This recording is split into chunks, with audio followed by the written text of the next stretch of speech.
guys and welcome here. So today I'm going to interview Bethany. She is a beautiful mom of two beautiful kids and she is doing YouTube from last 3 to 4 years. She has massive following of 65,000 subscribers on YouTube and 10,000 followers more than that on Instagram. She posts content related to mom and lifestyle. So this video is gonna be full jam-packed with the journey and the tips and tricks how to become a mom blogger. So make sure that you're cozy, sitting with a coffee, and now let's get started with the interview. Hi Bethany, so welcome here. I'm really happy that you said yes for the interview. Yeah, for sure. Yeah, let's get started with the first question. Paint the picture of who you are and what you do. Okay. So I am a wife, a mom of two. I have a daughter who's 3 and I have a son who's 8, just turned 18 months. So I also do YouTube videos, Instagram. So I am a content creator and I've been doing that for about 4 years or so. So on top of being a stay-at-home mom and all the other things in between, I've been on social media for a little while, and recently I've been redoing doll houses, which has been super fun. That's been a fun hobby that I've gotten into recently. So that's a little bit about me. I've seen your transformation on the dollhouses. That's so pretty. That inspires me a lot. But it's just not my thing right now. Yeah, for I sure. think It's a lot of work. yeah, it's a lot of work, and I'm thinking about doing it in winters. There's pretty Definitely much a great nothing to time. do outside. Yeah, that's right. Yeah. So how your journey has been being a full-time mom and a YouTuber too, like from last 4 years. It's a lot. I mean, yeah. Yeah. Well, I actually started doing videos when I was pregnant with my daughter. So it's interesting to think, like, I've been doing YouTube and posting content about my pregnancy up until now that having 2 kids. And so it's always been a part of my life and a part of my motherhood journey, I guess you could say. So it's interesting because I've kind of laid it all out there, my entire journey. So it's been cool for me to kind of look back on those videos and see how far I've come in certain areas, which is really cool. Mhm. But yeah, like managing it all, I do not have the perfect recipe for any of that. But a lot of time, like, there's always going to be adjustment periods. Like, I feel like I'm in one right now, but overall, like, I plan and do a lot of editing and all of that stuff when my kids are sleeping. So mostly it's when they're sleeping at night. So that's when I get all my work done is, during that time. So I find that kind of manageable and things like that. So Yeah. My next question is tips you would like to give on becoming mom blogger if someone had just started out or thinking about starting. So I think the most important thing is that be prepared to work for basically free, because it does take a while for you to get any sort of revenue or traffic. But I think the main tip I have is just to keep pushing and keep going, because I think consistency is key when it comes to producing content.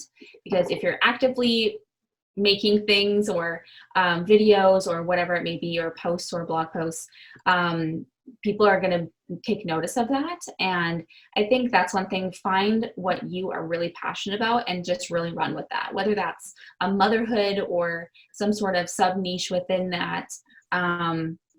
Just really like focus on what you want to kind of create in that area and then run with that, because I find that really is helpful. So when you kind of find your little spot and then just keep posting and keep being consistent.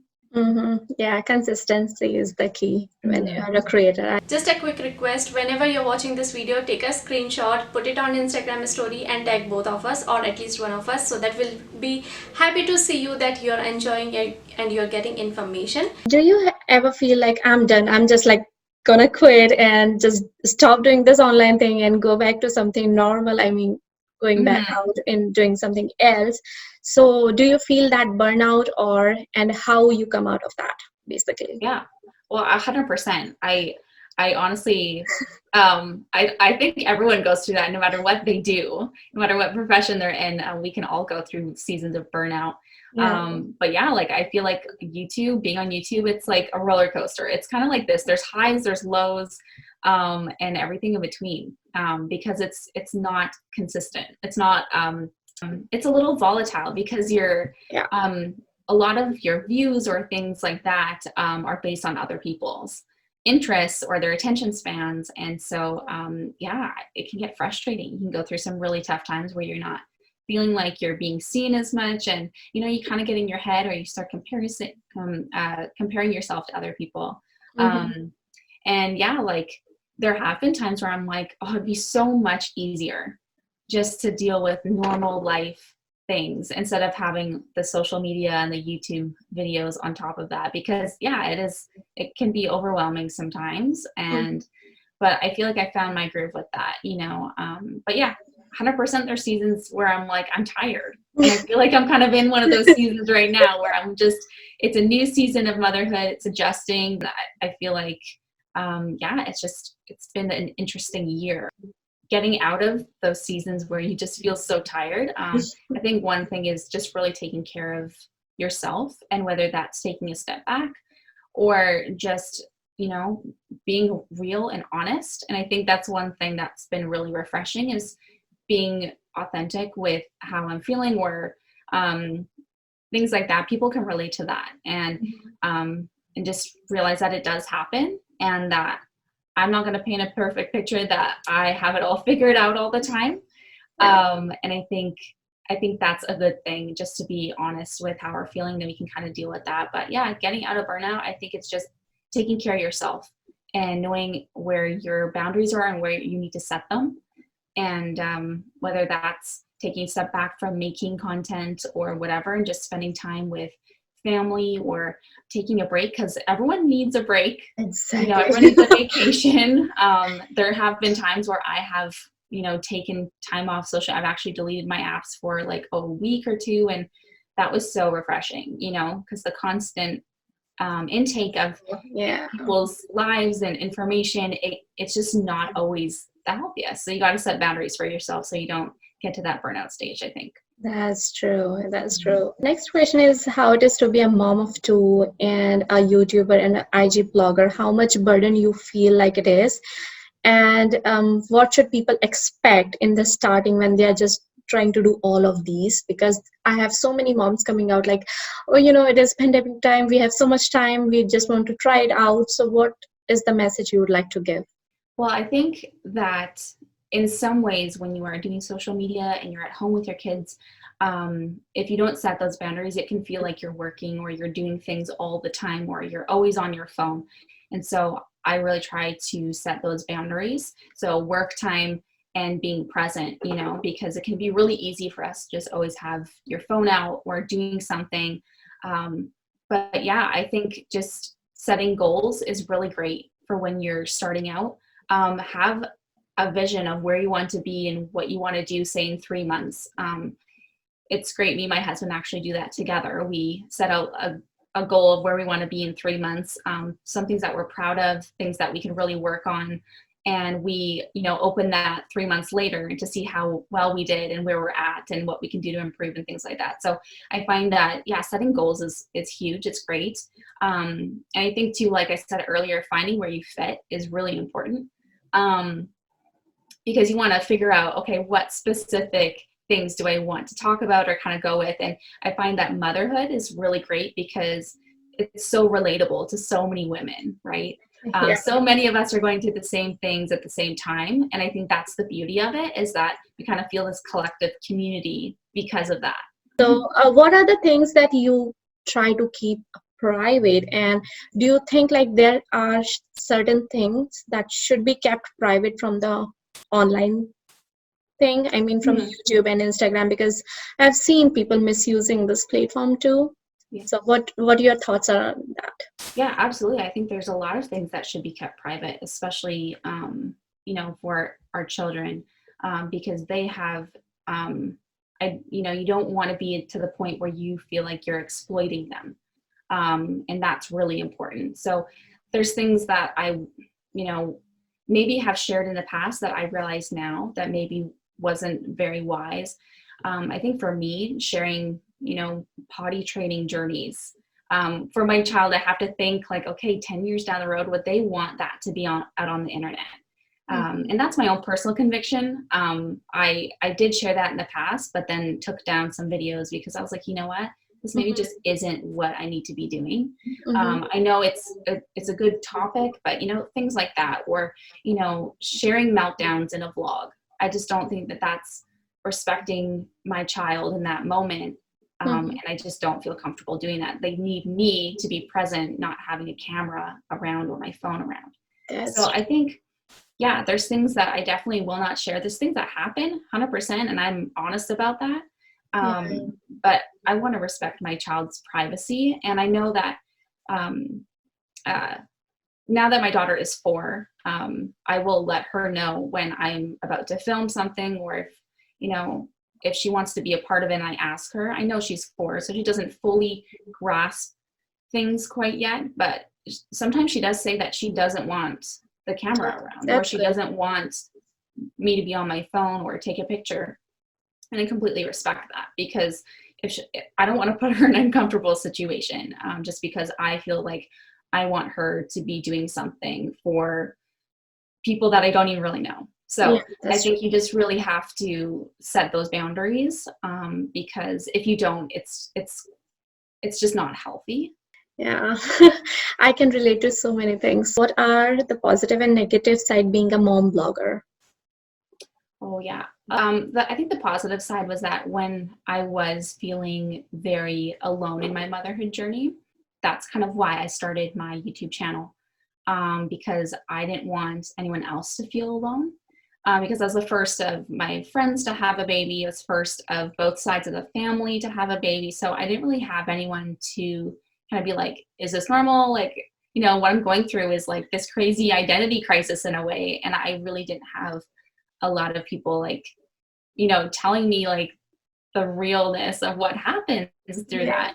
And so I was like, I don't want anyone else to feel like they have to go through that too, because it was really difficult. And so I was like, okay, I think starting in my own community of people would be cool. And I think that would be really helpful. So that's been a huge positive. Just being able to feel like you're part of a community of moms who totally get the season of life that you're in and totally understand that, which has been great. And to be able to help others who are going through different things, like, the possibility of having a C-section, and being able to talk about that and sharing those videos that I've made about that. And that's been really helpful for them. So being able to help in that way has been great. That's a huge positive. I think so. The negative side effects is that in some ways you just want to keep everything private, and it's hard to be vulnerable, to put yourself out there, because some people will not like you for just being you. And that's something that you do have to accept. And for me, I'm definitely someone who wants everyone to like me. And so like, that's just everyone. Right? Like I'm like, oh, I don't want to like hurt anyone's feelings, and I just want people to like me. And so when someone like, says something negative to me, that's hard. But like also like, I think with time, it just doesn't bother me as much. But I think, just the negative people and the negative comments who just love to nitpick and to tell you that you're a terrible mother. And I'm like, I don't even know what's going on here. You know what I mean? I think that's one of the negatives, is that you put your life out there and people will nitpick it and be negative. No matter what you do, it's like, there's always going to be people like that. Yeah, you're just putting out like 15-20 minutes of your life, and you're just trying to share something real that people can relate to and take the things out of it, and then they just start judging you. Yeah, but over the time we just develop the thicker skin, right? Yeah, that's right. Yeah, you just have to be really confident in yourself and know where you stand and who you are, and just kind of let it roll off your back. Yeah, but I really think like you do not have that many haters. You have very positive community. Yes, yeah. I would absolutely say that too.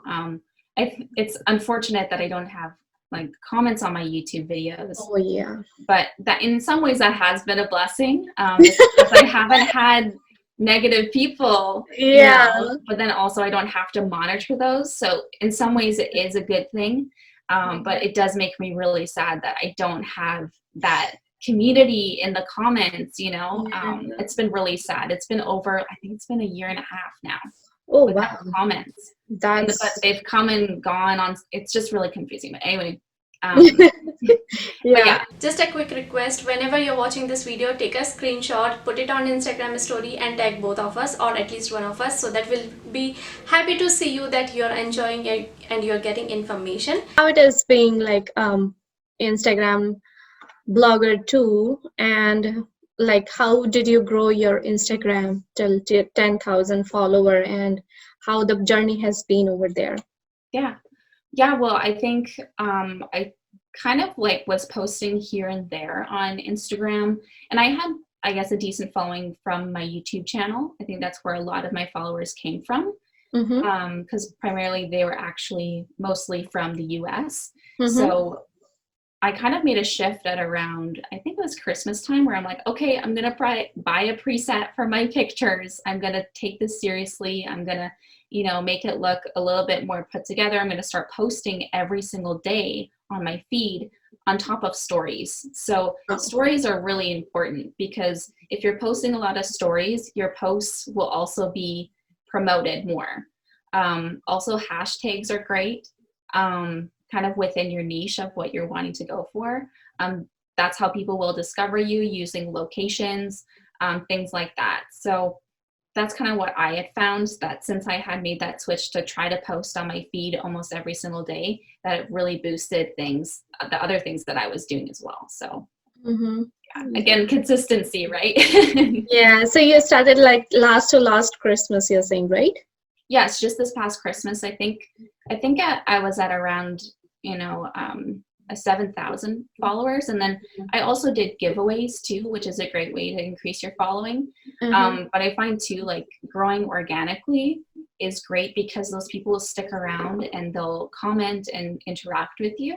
Yeah, those are real people. Yeah, absolutely. And so like giveaways are great with that, but also interacting with your followers is a great way to keep those people around, because they want to connect, they want to follow you and have something that they, when you see, beneficial in following you. And so I find interacting with your followers, doing polls, questions, showing what you're learning, like maybe it's like a cleaning hack or something, you know, people really like stick around because they find your content valuable. That makes sense. Valuable content does really work everywhere. Yeah.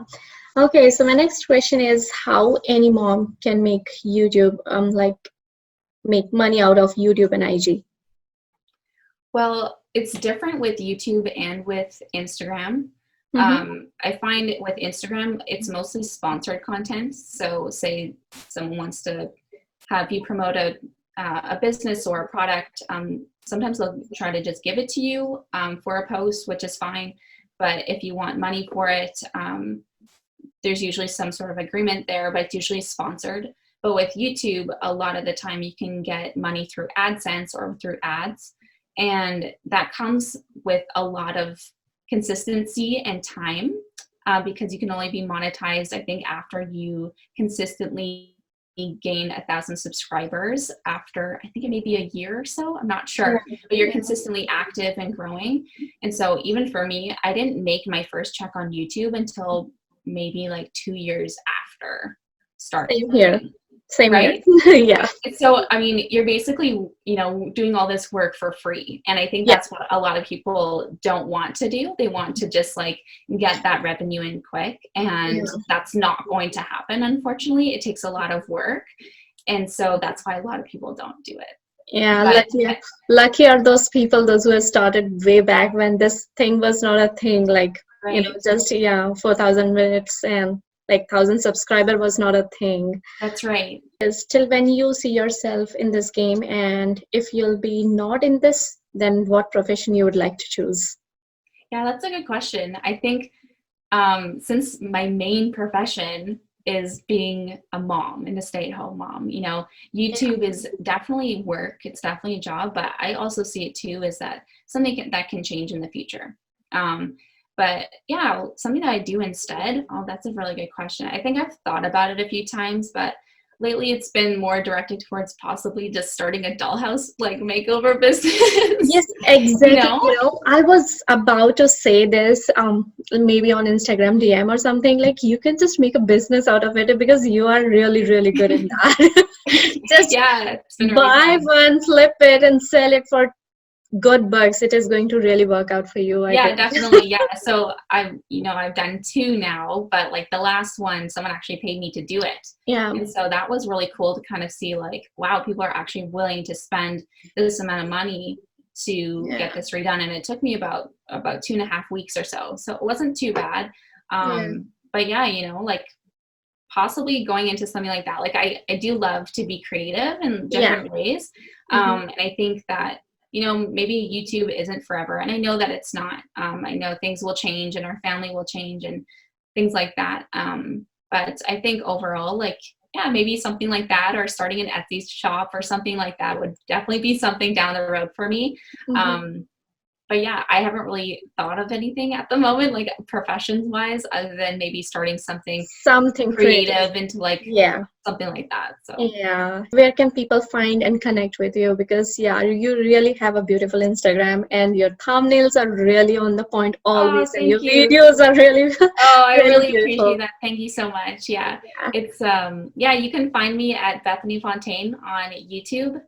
That's my YouTube channel. And then also Bethany Fontaine, all one word, on Instagram.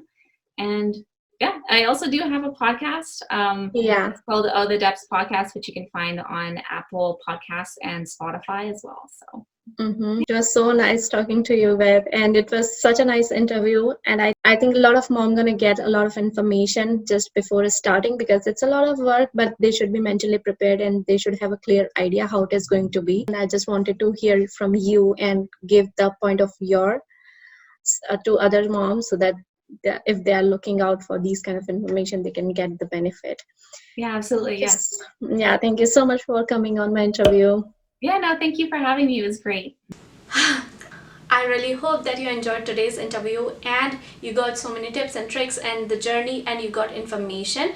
And if yes, make sure to give this video a like, and in future I'm going to be coming up with so many interviews just like this one, and they're going to be super helpful for your personal professional growth. Thank you so much for watching today's video. Make sure to hit the subscribe button and I'll see you guys in my next one. Bye.